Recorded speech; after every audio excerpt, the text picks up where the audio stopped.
Maraming salamat po. Tanong. And see you po sa loob. Post kayo sa lahat ng social media, sa TikTok, sa X. That's right. Kinayin natin. Thank you. Maraming salamat. Reka, President Times. Congratulations. Yes. Sabi, akala ko nasa Europe ako. Yes! What? President. Yes! Pwede ko mas malakas pa dyan?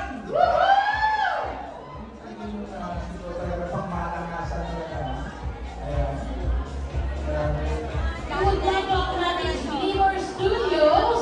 Guys, palakpakan naman natin ng Glimmer Studios. And...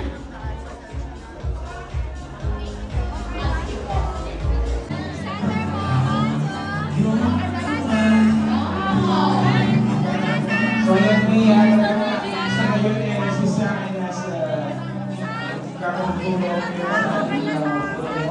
We're so excited about the first time po makikita ng personal si Sam Mendes. That's right. Ako medyo excited. The starstruck!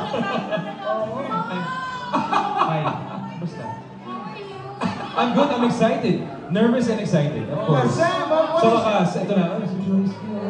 I'm nervous and excited, but I want to thank sa lahat ng fans na nandito ngayon to support our premiere night. Thank you so much for coming here. That's right. Super appreciated sa mga Sam buddies, everyone, my pamangkins here. Yeah, family, friends, thank you guys. Sam, tanong ko lang, ano bang role mo dito sa movie at anong magiging papel mo doon sa mga sa Dengen? Well, I play the role of Miguel. Medyo parang third party ako dito. Pero parang akong maniligaw sa asawa niya para may in love siya sa akin. Yan, ako. Aabangan natin yan. Yeah. Aabangan natin mga Actually, Sam. ang interesting ng role mo dahil mag-asawa na sila pero papasok ka pa rin sa buhay nila. Yes, yun ang gusto ng role ni Dapat sa buhay mo na lang ka pumasok.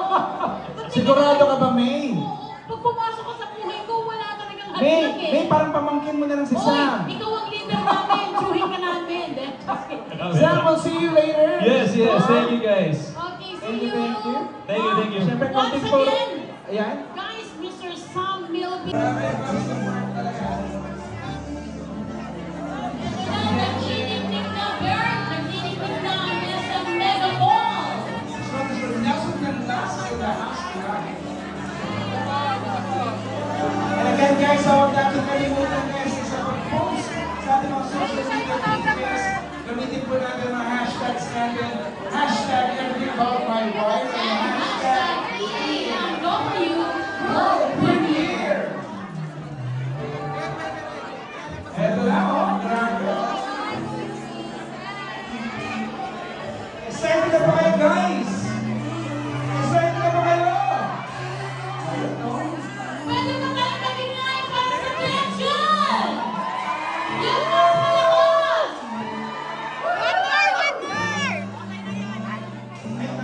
Grabe! Okay, pwede mo tayo magsigawan sa Tension! Mas malakas! Okay, may tanong kami sa inyo. Ano yung tanong mo, May? Dennis and Jen, pero bago yan, Bert, dito muna tayo. Meron tayong pinaghandaan eh. Ah, talaga? Oo, bago yan, eto muna. Ano na? Okay, Lights! Light! Camera! Action! Nangako ka. Ang sinabi mo ay for better or for worse. Pero sumuko ka sa worse! Oh! Ay! Sandali. Totoo yun. Ba't may sampal? Ay! Wala ba sampal yun? Okay, wait na. Oo, pero mamaya na yan. Pasagitin muna natin sila. Solid yun. Solid yun. Oo, ang sarap pala sampalin. Okay. Pero siyempre mamaya na yan, Betong, ha? Dahil sabi nga nila, feel the love, feel the kilig, and the pain. So ako din gumawa ng pain. Parang yung pain, pero parang mas exciting. Oo. Eh, tawagin din natin on stage. Of course, Mr. Sam Milby. Ayun na. Yes, I'm Ay, back. Sam. I'm back. Welcome back. Yes, thank you. Yes. Ang bilis naman, oh. Hindi. Hindi na kailangan ng blush. Oo. Namula ba? Namula? Yun, oh. Yung sa trailer na rom-com, so ano ba yung in-expect namin doon na mangyayari tonight? Maraming salamat sa napagandang sagot. Oo, yung linyahan. Yung Alam mo pa, linyahan that's a doon. mind-boggling question. Of course, according to the writer. Expect na nilang roller coaster emotion. Kasi, syempre, kikiligin sila, tatawa sila, iiyak sila, masasaktan sila. Yun ang maganda eh, Oo, no? parang dapat sa'yo masaktan na lang talaga. Joke lang. Ibang klase ka magmahal, May. Talagang nakakasakit. Of course, Dennis. Ang gwapo mo. Salamat. Galing ang nag-aalaga sa akin. Oo, syempre. Of course. Oo. Actually, gusto ko tanong kay Dennis, ano bang maaasahan nating bagong TikTok sa'yo? Oo. Siguro bukas. Bukas, ako meron. mag-post Kasi wala akong taping bukas. Oh, so yeah, meron meron. akong oras. Eh, syempre, Dennis, ano bang role mo dito? And then, syempre, kayo ni Jenny at ni Sam. Nakwenta ni Sam kanina yung role niya, pero ikaw, Dennis, ano bang role mo dito? Ayun, ang role ko dito, portray ko yung character ni Dom. Isa siyang husband na rinding-rindi na siya sa asawa niya. Oo. Gusto niya nang ipamigay sa iba. Grabe, no? Yan lang ang masasabi ko. Akalain mong naiisip mo yun I'm here. na I'm here for gawin? that reason. Jen, ikaw, anong masasabi mo, Jen?